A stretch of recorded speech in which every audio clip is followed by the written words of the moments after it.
Two vascular surgeons walk into a bar and come out with a podcast. We are talking everything vascular and not. Welcome to the Life of Flow podcast. The following podcast is not relating to my teachings and work at Del Cedar Medical Center and is for entertainment purposes only. Buenos dias, buenas tardes, buenas noches. It doesn't matter when you're listening to us, but welcome to another episode of La Vida of Flow. La vida de flow. Vida of Flow. Today, we had a great conversation.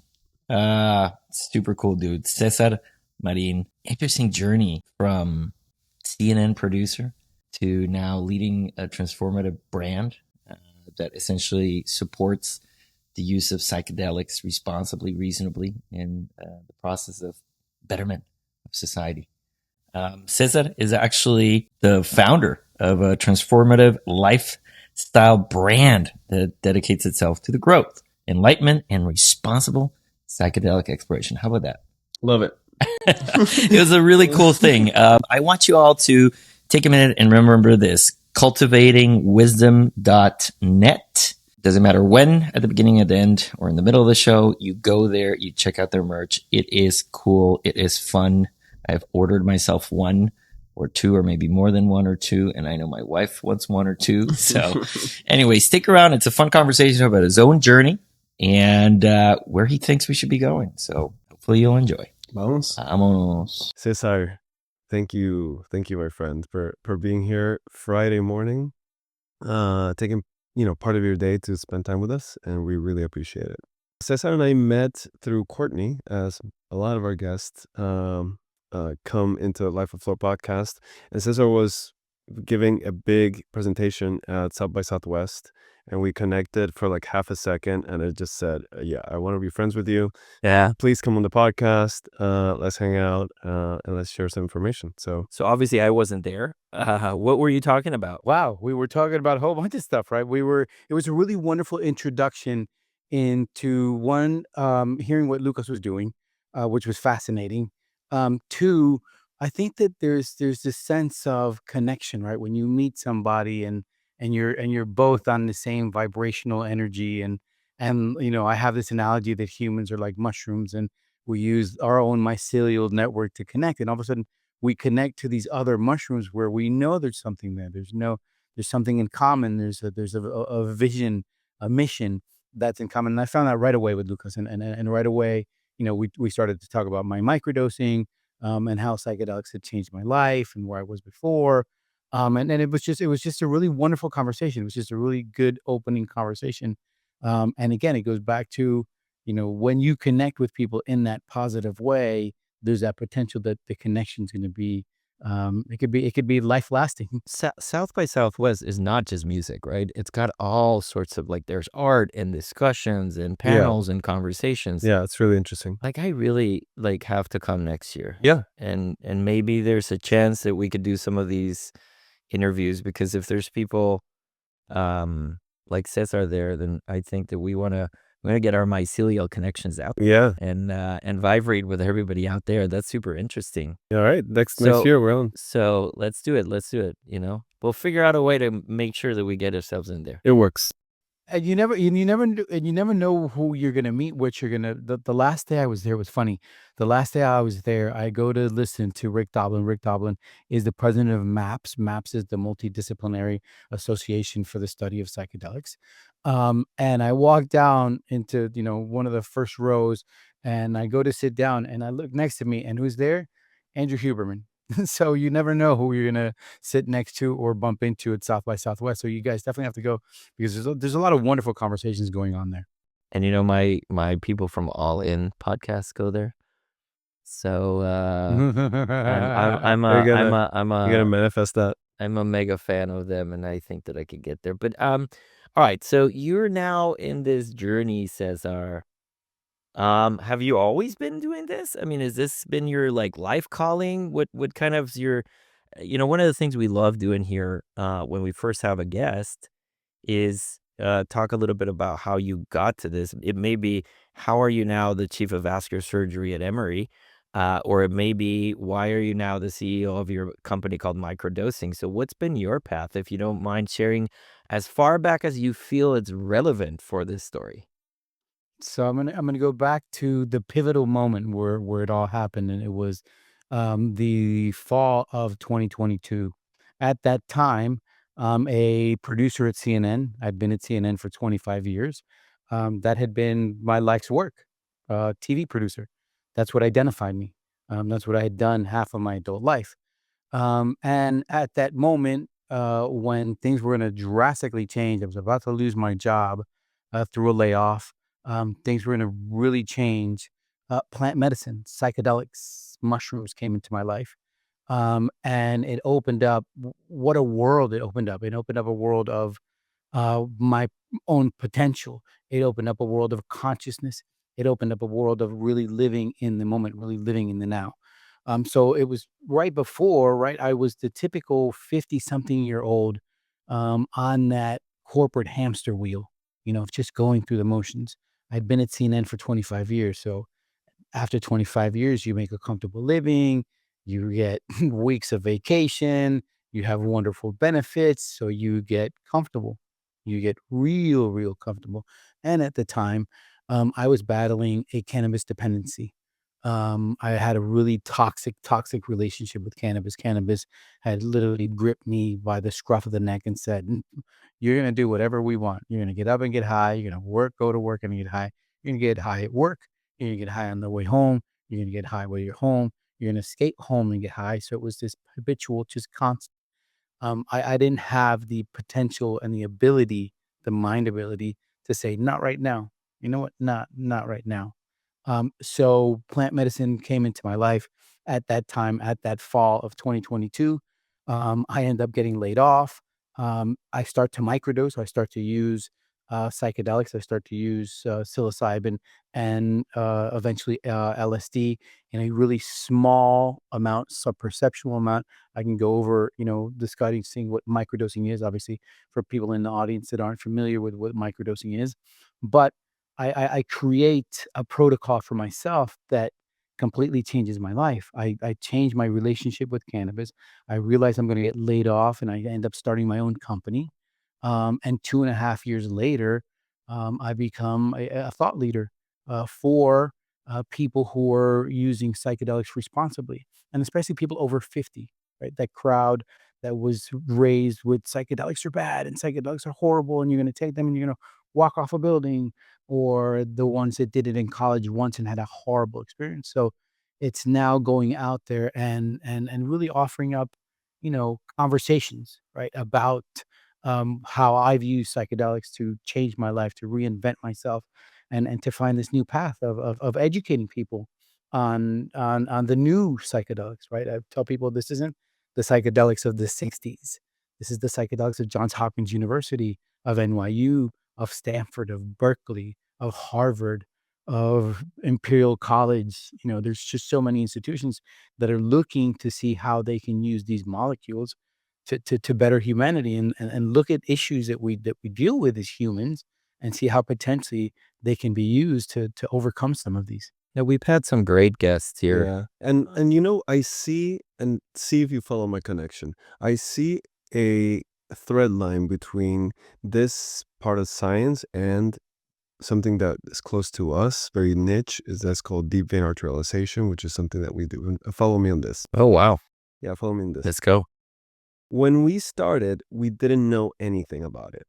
It's not that psychedelics, you don't know anything about it, but it kind of feels like it's a burgeoning science. There's tons of new discovery, tons of new, like, does it cause neuroplasticity? Does it cause regeneration of brain cells? Does it, and when we, so it feels like both of these scientific topics are in the phase where it's just pure discovery, where it's just like pure science, like we're, kind of boots to the ground. Like we started when did we first, 2017, doing DVAs, Yeah. and we didn't know anything. We knew that there was a potential for Yeah. something amazing. And now you are in the weeds of like nuance, refining, how to get this to work and how to optimize this. And somehow it feels like, we've had multiple guests. We had the director of the Dell Center for Psychedelic Research. We've had other people that are diving in this, and it feels to me that you guys in a similar scientific process where it's like, okay, you're refining it and it's going to come, and it's not in the form that it's now, it's burgeoning, but it's going to get to a place where this is for the betterment of humanity, and it's going to have a big impact. Like DVA is going to have a big impact on vascular surgery. There's something you said there, Lucas, that I think is really interesting because yes, the scientific part. Yes, the scientific part, but there's also this citizen science about it, right? I have a wonderful story of a woman here in Atlanta who suffered from an eating disorder. And it was an eating disorder caused from an ear infection at a really young age, where it sort of messed up her smell, her taste. Um, and the eating disorder is, I'm not remembering what the name of it is, but the effects are that you can only fathom like 5 or 6 foods. That's it. Everything else, it's like, I just can't.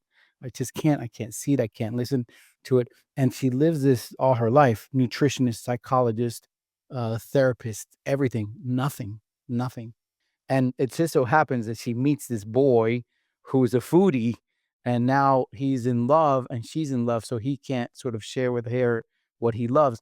And one day she's just, she's looking up eating disorders, and she comes across this study for eating disorders, but for the typical eating disorders, anorexia, bulimia. And she says, I wonder if this might help me. And she asked her partner, hey, I'm gonna get some psilocybin. Um, can you sit for me? Can you just hold space for me? But what I want is that once you sort of get a sense that, 20 minutes, 30 minutes go by and the medicine kicks in, bring out some plates of food that I wouldn't even like look at. And he's like, are Yeah. you serious? He's like, yes. So of course she takes the medicine, puts on the blindfold, puts on some music. Half an hour passes by. He brings out some plates and blindfold on and everything. She's like, hmm. And she gets this sense of like a smile, and she gets up, blindfolds on and everything, because obviously she's conscious. She knows, she's total conscious of where things are in her house. And she walks over to the plates and she starts to eat them. And she's like, oh my God, like what have I been missing all my life? And she takes the blindfold off and she starts to try all these other foods. And it's like, wait a minute, hold on a second. How much of that was up here?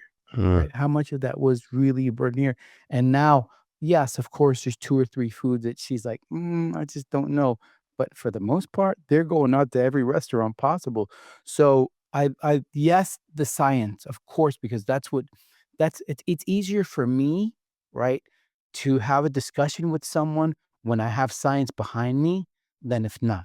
Then 20 years ago, I was having this discussion. Somebody would be like, "Hey, listen, hippie, listen, uh, stoner, why don't you go do your yeah. drugs out in the woods and listen to your Grateful Dead 8-track tapes and come back when you're not high." Yeah, there's something that you said there. There is a correlation between actual physical events and then sequelae of the mind, right? Because I actually did a renal vein transposition today, which is basically for something called nutcracker syndrome. Basically, the renal vein gets compressed, gets back pressure, causes pain. But tell me if I'm wrong. When I send Miguel a consult for someone, hey, I have somebody with nutcracker syndrome. You know, there are implicit biases on the type of patient because they have certain patterns, and some of these patients with these chronic diseases that sometimes we treat surgically, have had pain for a long time and thus develop some degree of maladaptation, like so nutcracker syndrome, young females, they've had pain for a while, they develop some degree of maladaptation. They are sometimes a little more harder patients to deal with, to like really gain trust with them, say, hey, trust me, you know I'm going to take care of you, than somebody else. So these physical events have psychological repercussions. So maybe in the future, when I treat the nutcracker syndrome, when I do the renal vein transposition, I also say, hey, you've gone through these experiences. You've been misdiagnosed for multiple years. You've dealt with pain. You've dealt with people not understanding you at work. How about now we transition, once we fix the physical mechanical problem, we transition to treating the other side effect of this disease, which is what went on in your mind, the feeling of not being supported, all this stuff. Yeah. I mean, Jill, our conversation with Acosta, Jillian Acosta was phenomenal in that sense, right? Oh, Jillian is awesome. Yes. Yeah, where, she's brought the importance of trauma and the relationship that you have with food, and then how, in order to break through in a lot of these situations, you need that. Yeah. You need that level of freedom to guide you through a process that's going to be very scary potentially, right? And so Cesar, let me poke you a little bit more on this moment of crisis. A lot of people are very clear in that some of the biggest changes in your life for the better come from some of the darkest moments in your life, some of the times where there's despair and sadness and maybe you're very afraid. And you never know, but maybe there's one soul today listening to this that could relate to that story. And a lot of people think that cannabis is not really addictive. But Everything's addictive. but you're Everything's anything, Anything's and addictive. but everything. you're can be relating a addictive. story of where there was a moment of darkness. Could you maybe explain a little bit more? Maybe give me a story about what that would show how bad things were for you, and then what led you to consider psilocybin as an opportunity? Was it just a friend told you, or you did your own research, or how'd that happen? So maybe a little bit of a story Mm. there about what you were going through. That's it. That's a great question. That's a great question. And look, I'm gonna be incredibly honest. I was very lucky. Like I was incredibly lucky because the darkness came from going through a cycle, going through motions, just repetitively becoming comfortable, right? And that's becoming comfortable can be very dark because then getting out of comfort, that's when the challenge really happens, right? So for me, I'm going through the daily process. I mean, I'm going into work at 4 a.m.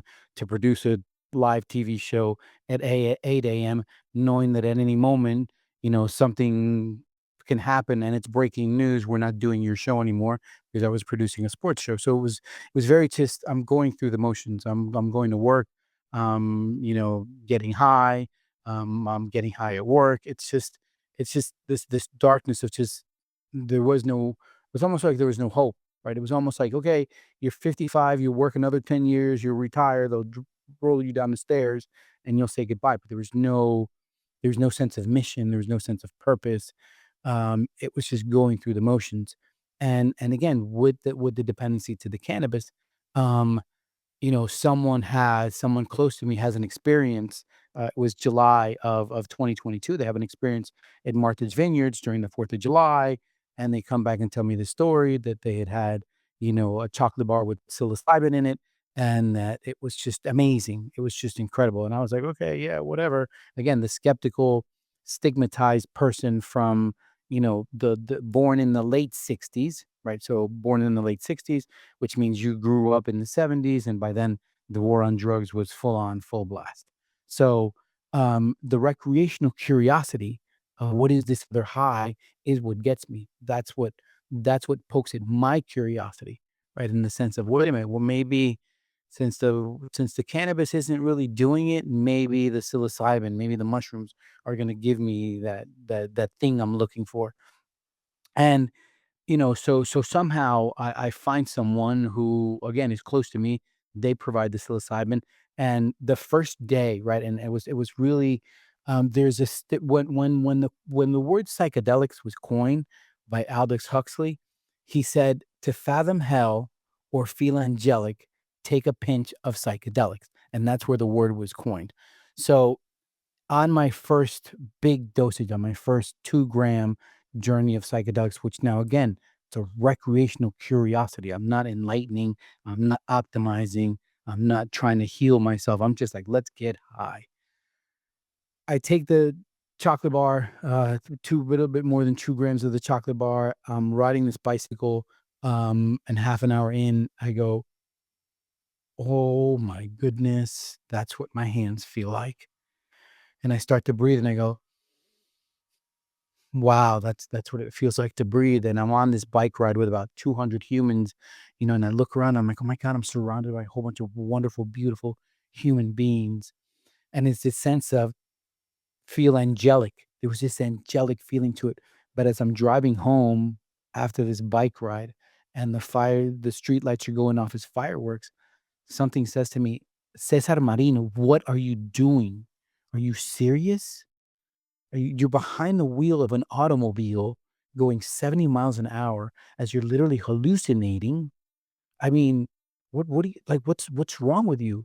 And what are you chasing highs?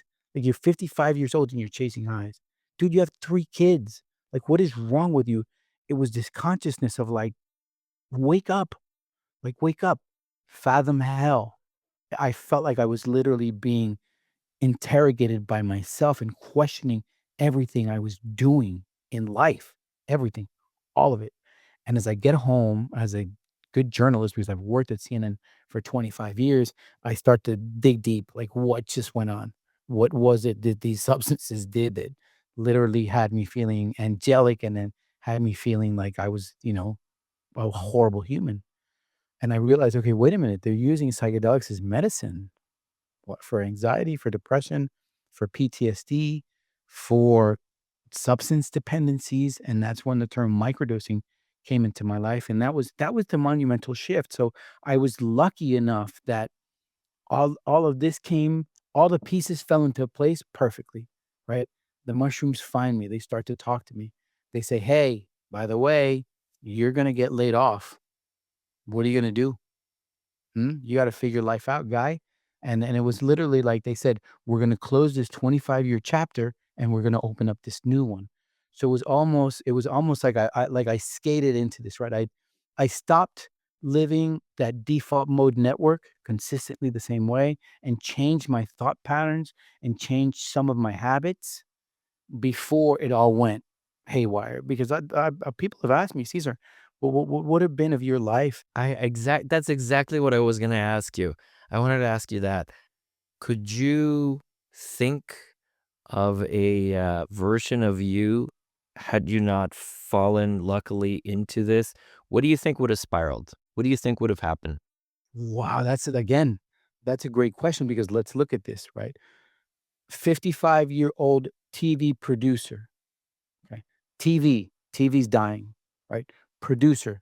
Nowadays you can get AI to do something. 55 years at CNN, he's coming at a high price tag. There's no jobs like that. They don't exist. They don't. Unless you're the senior executive vice president of programming, maybe. But nobody's watching TV anymore. Nobody's watching CNN.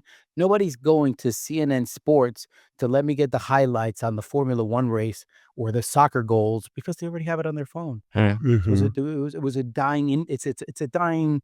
There wasn't jobs for me. So let's think of that, right? Yeah. Plus the fact that I was just escaping. Cannabis for me was an escapism. Oh, you know what? We'll figure it out tomorrow. We'll figure it out. Right now, I'm just gonna chill. Right now, we'll figure that out later. So again, I don't, I've asked myself the same question and I get almost like, okay, what would have been the first month, the second month, the third month? And I stop to think about it because I'm like, that's a scary Yeah. proposition. And look how lucky I am. Yeah. Look I how mean, lucky I am. I can absolutely think of, um, you know, initially trying to cope, doing what society would want you to do, which is, okay, you're going to be on your back on your feet. Don't worry. You got this. And then you're out there trying to find a job of a dying breed. And then, financial burden hits. social pressure hits, um, then you're potentially drinking, you're potentially doing other stuff. And I could see somebody like you spiraling into the absolute depression, uh, and and I wouldn't even remove the word even suicide. Why Well, not? Right? I mean, these let's. could be Why no, stories. no. These could be very sad stories of people just thinking that their life is over because there's no meaning, there's no mission, there's no reason to get out of bed every day. These are really heavy duty things. And the fact that you got this gift is amazing.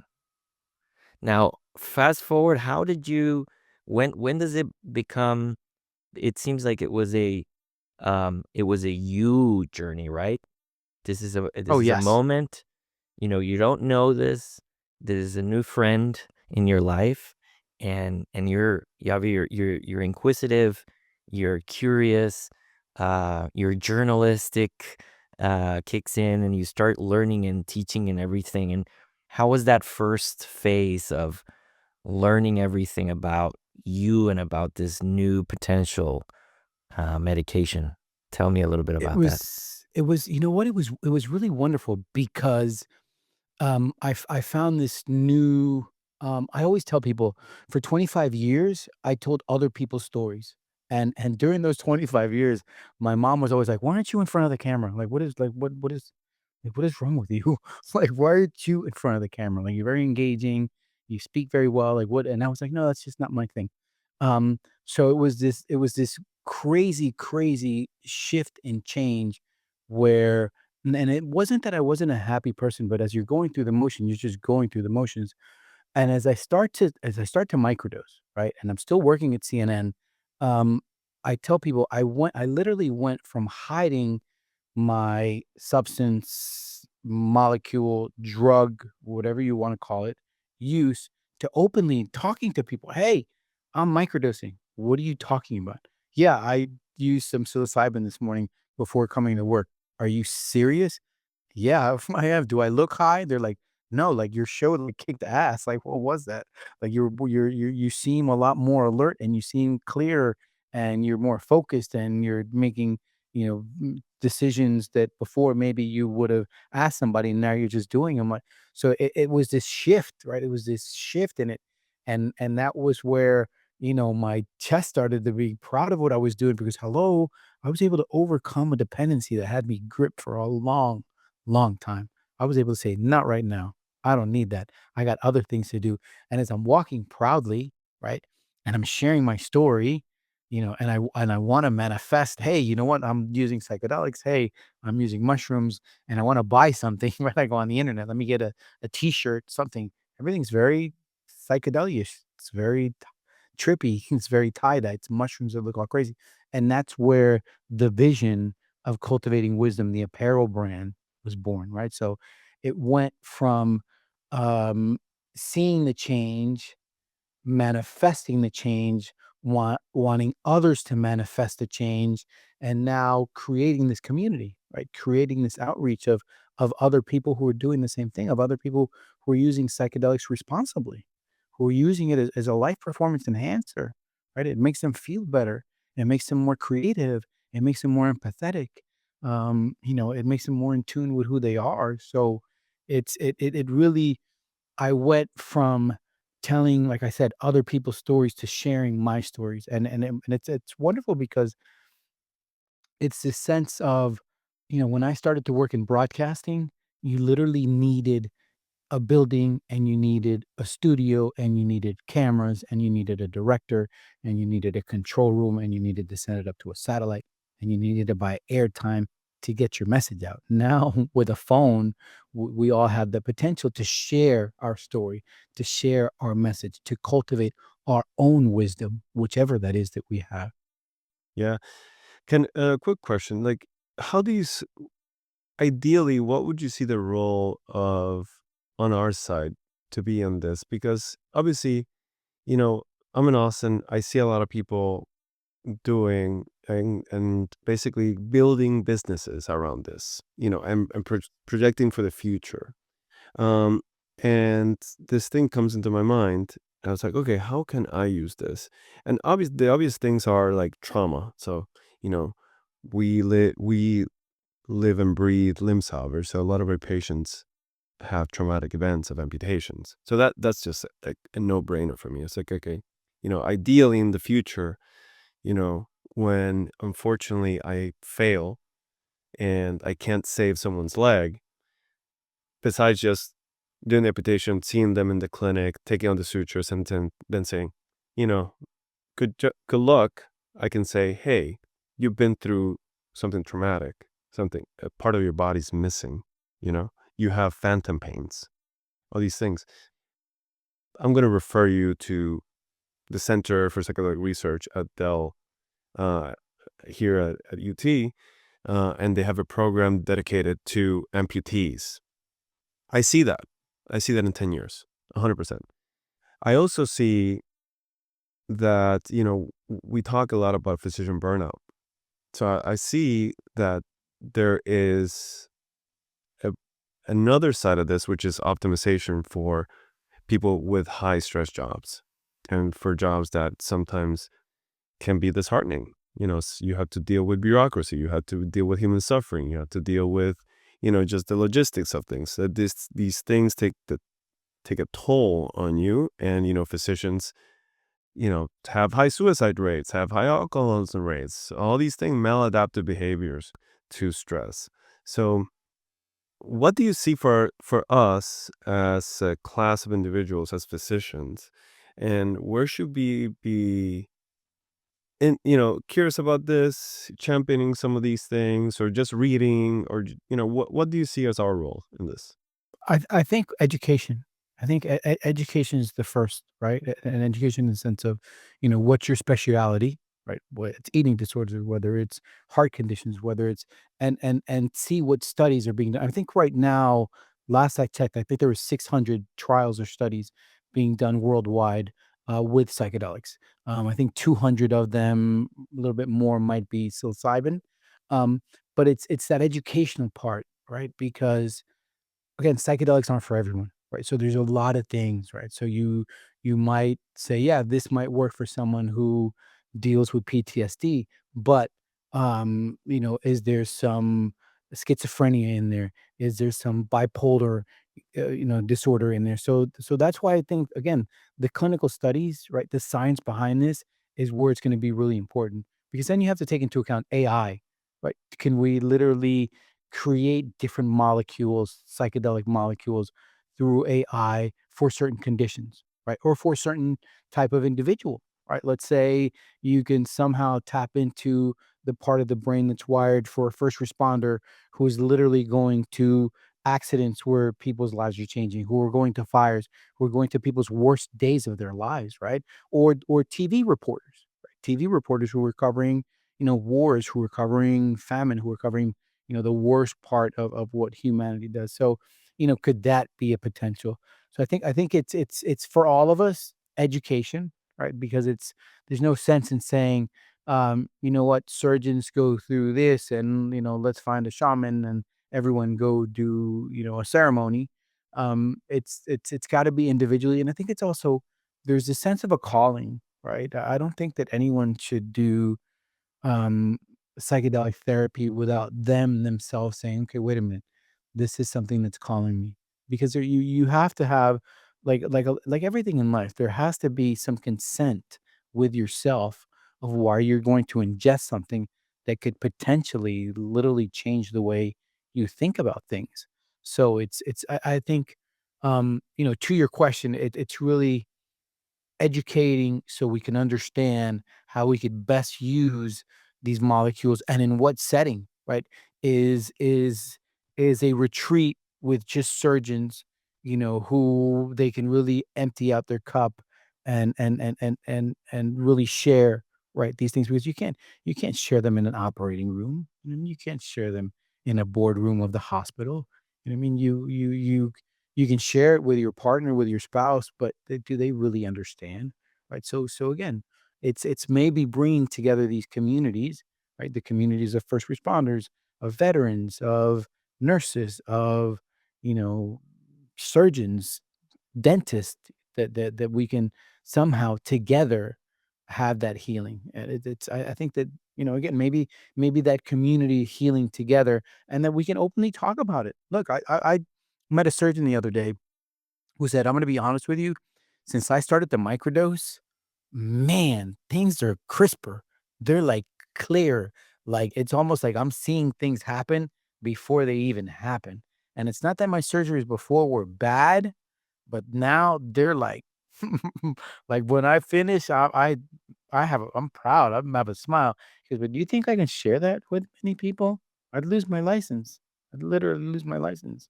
So it's, again, the more we can have these conversations, the more we can be open about them. I think I think it'll be, I think we can move this forward. I think inevitably we're going to be the last ones to ever get any advantage out of this. 100% agree. To just It's gonna be like 50 years to from just now. be Yeah, very yeah, yeah. frank, Yeah, yeah. right? Because you would have to decriminalize. You would have to there has to be a lot Yeah. that needs to be done. Trust me, that needs to be done. 100%. I'm incredibly supportive, and the fact that there's so much academia behind it shows that there's something here. And I hope that big pharma, which inevitably will get involved, doesn't get involved that much. But when that happens, then we will have potentially FDA approved things, and we'll have to figure out, what guardrails you put. But because of the unfortunate institutional and corporate scrutiny, and the medical legal backlash that any of these things. And the culture. Listen, your buddy surgeon that says that, yeah, he's going to lose his license, but the hospital is going to be in a shit ton of trouble immediately. And whoever was under the knife and everybody that's been ever touched by the knife, they're going to go back and they're going to find any excuse to try to go and litigate against the hospital. And then all of this beautiful, amazing journey of healing that we're all sharing and goes to shit. Because that's true. And it's right. very sad. You're It's very absolutely sad. correct. Yeah. So I believe, I agree with Cesar. I think that we have to be good shepherds. We have to be selfless. Understand that we won't probably see it ourselves, but I think that we can do it for others. Yeah. Supportive. Let them find a way to appropriate, responsible solutions. Let them be part of studies.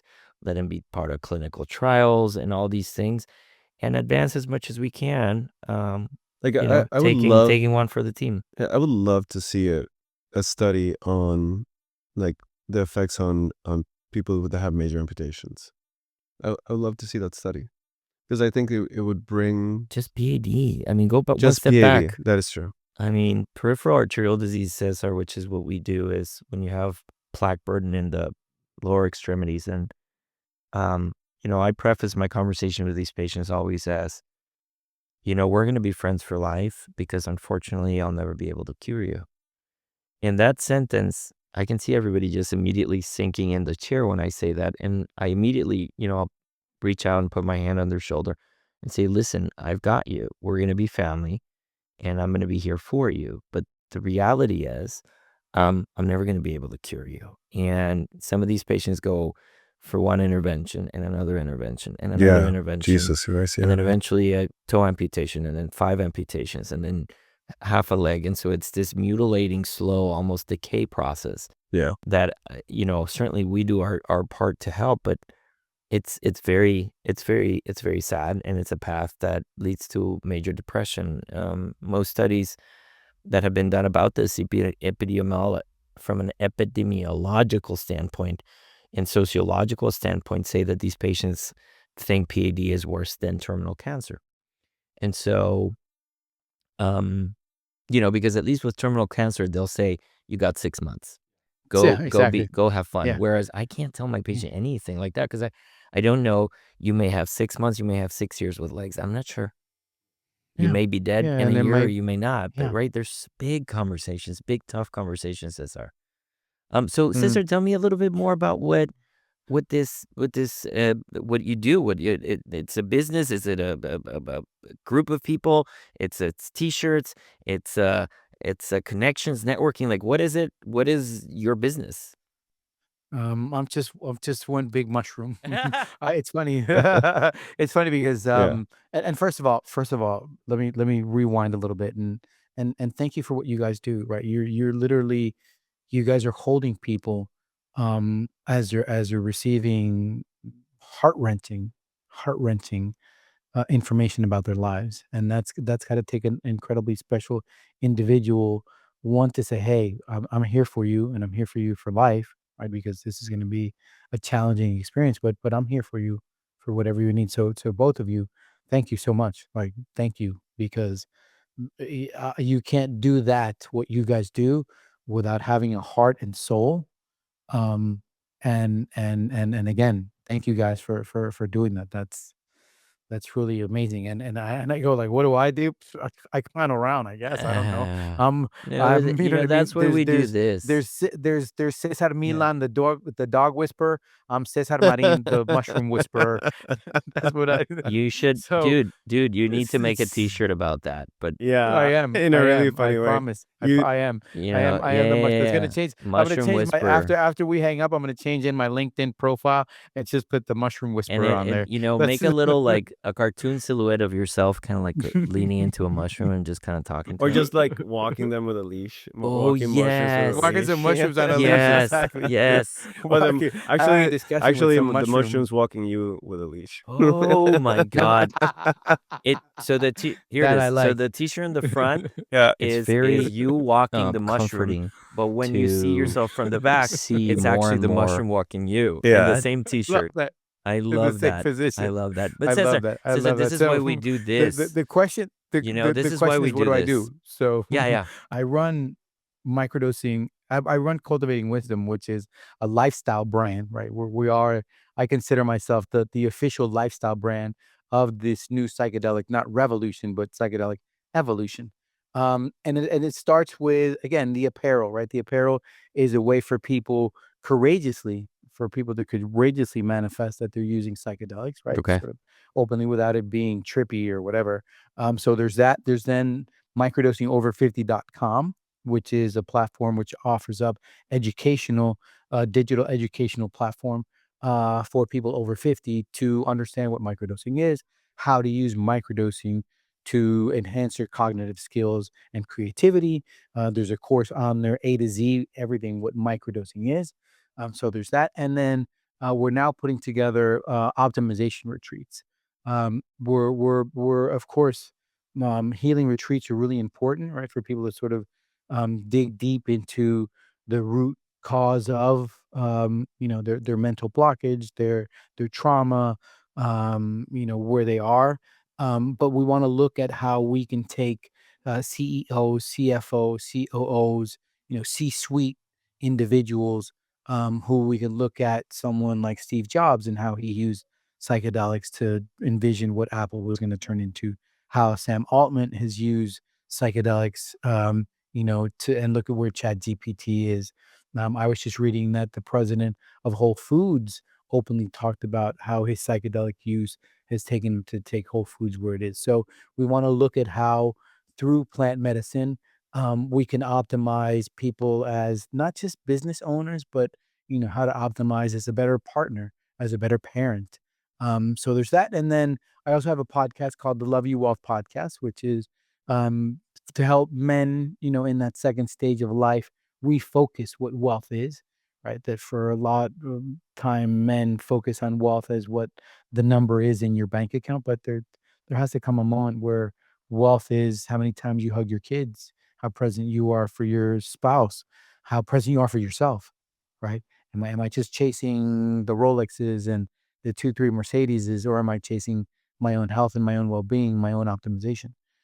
So we're doing that, and then just me going out and speaking, right, at conferences, at different wellness um, events on how through mental optimization, through really believing and having faith in oneself, you can reinvent yourself and do literally anything you want, as long as you have the mental state to say, you know what, today is the best day of my life.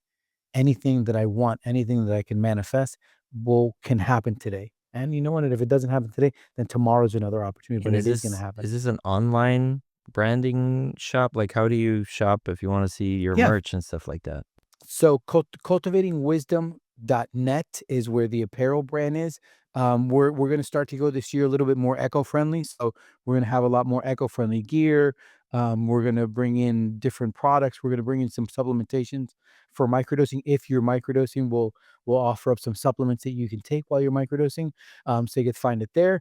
For the microdosing over 50, it's microdosingover50.com. There's a free ebook there. It's a kid's book for adults on what microdosing is. So it's an entry, at least get some information, start to realize what microdosing is and isn't.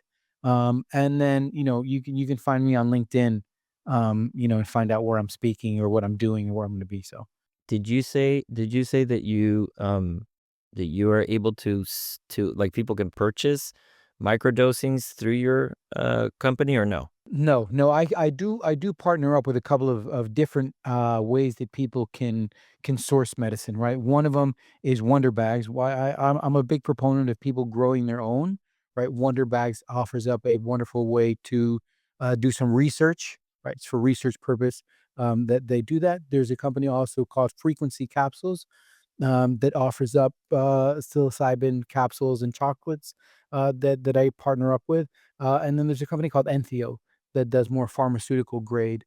So I don't Cultivating Wisdom, does not sell. We'll sell supplements. Yeah, we'll sell supplements to go along with your microdosing, right? Some lion's made, niacin, yeah, things like that. Other supplements that you can use for hydration. Um, So if you're going on a bigger how journey. can these other entities distribute? Are they in a state where there's legalization? Because there are states, right? Am I correct that there are states where there's legalized psilocybin use and There is distribution states that and are Mm-hmm. sales? Yeah, there's states where it's legal. It's obviously it's a gray market, Mm-hmm. right? It's a gray market. Um, I think it could all easily be illegal. How would that? yeah, What do you mean It could and all probably fall into being illegal. federally, right? Like the I don't know. I'm well, not a there's lawyer, what I'm saying but is, yeah, well, there's it state sounds law, and there's federal law. yeah, Okay, so federal law prevails over all state law, yeah, but at the end of the day, the states do whatever they want, and the federal government says, listen, it's your decision if you want to do that. yeah, But if you get in trouble with the feds, then the feds can throw the book at you because it is at a national yeah. level, it is I still an think illicit substance. yeah, But at a local level, it isn't. Cesar, right? Is that Yeah, correct. You're absolutely correct. And that being said, and we, I'm glad you brought that up. Let's make sure that people know that we're not making any recommendations. This isn't this is correct? this is obviously illegal. It's illegal in a lot of places. It's still illegal in a lot of places. So do your homework. You know what I mean? Watch out. And you know what I mean? I'm just sharing my story of how I've used these elements, these molecules, right, and what they've done for me. But in no way are we at all recommending that anyone does yeah, anything like this. Do your research. There's information out there if this is something you're curious about.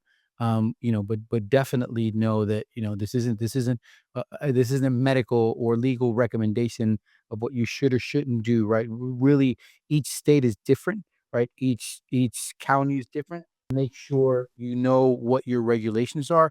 Obviously, let's say Wonder Bags. Right? Wonder Bags is a company that they don't sell spores, they don't sell cultures. They're literally selling you a block of dirt that's colonized so that you can do research on it. So again, there's ways, right? Um, it's just again, be obviously know your laws, know your local laws.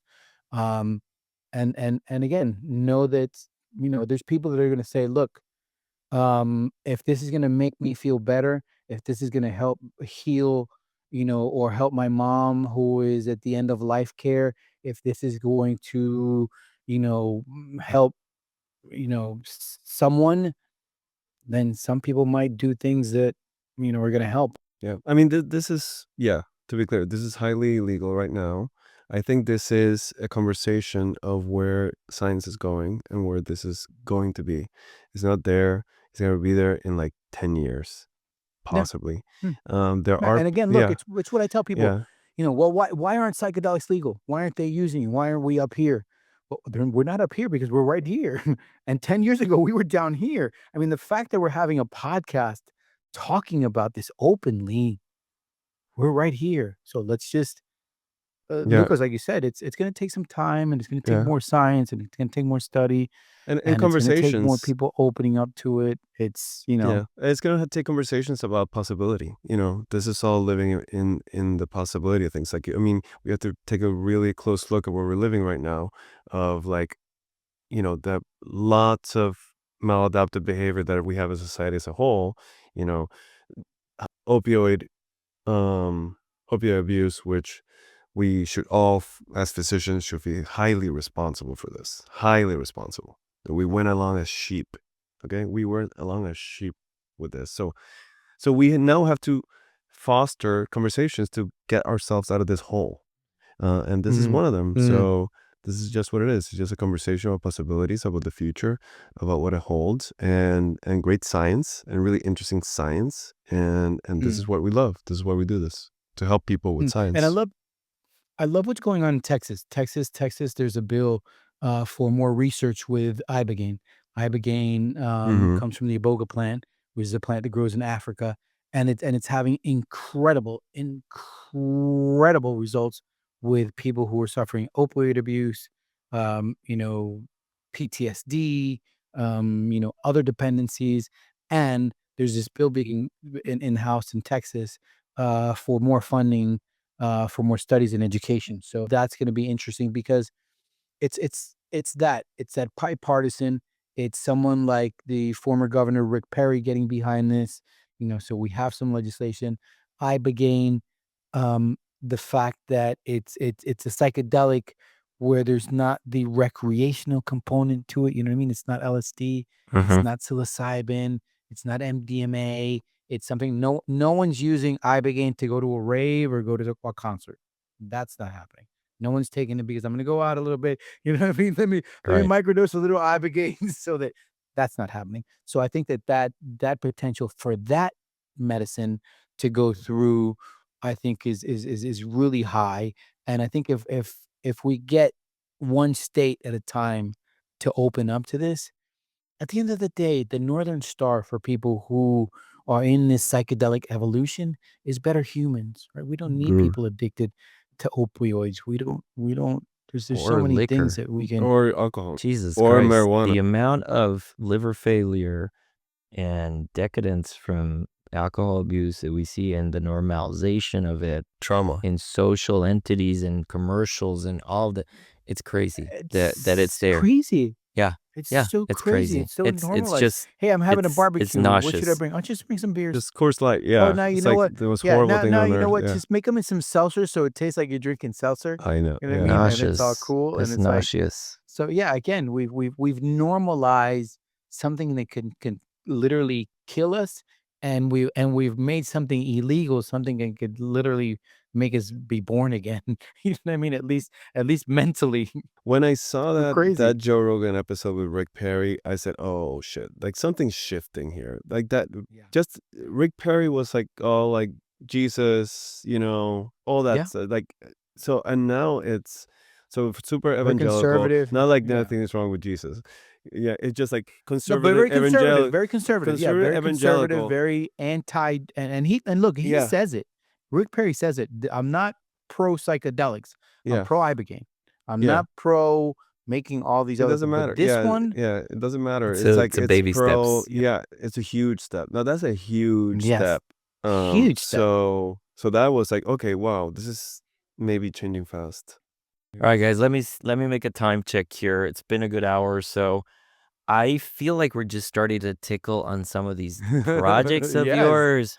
Yeah. And so, no wonder Rogan takes 3 hours. I think we could go on for another 2. Let's, can we shelf the over 50 conversation and make an entire show just about that? Because I feel there's so much there to explore and to cut Yeah, into there is. that I would love to invite you, Cesar. So thank you, man. Thanks for being here. Thanks for sharing your story. Thanks for doing what you're doing. you are making the world a better place, brother. Yeah. Thank you so much, You Cesar. know what? It's with two things, right? It's one, cultivating wisdom, right? Every single one of us has some type of wisdom. Go out and share that wisdom. And whether that wisdom is a smile and going into a supermarket and saying good morning to everybody, just because I'm wise in that sense, because people can use that smile, do that. So go out, cultivate wisdom, and spread much love. Spread as much. I Spread tell your people, cilia, look, huh? Spread them love cilia. My silly. love all of them. Yeah. Love everyone, even the person that you hate the most. Love them more than the person that you love the most. This is gonna make you feel good. Come on, Because that Lucas, connect anger, with me. that Connect with me. ang- See? Look at that. Look at that. yeah, let's Look at go that, connect, Cesar. baby. This will Exactly. live on Look, the let's internet connect. forever. Get that mycelial Uh, connection. Yeah, man. Connect to happiness. Connect to happiness and spread that.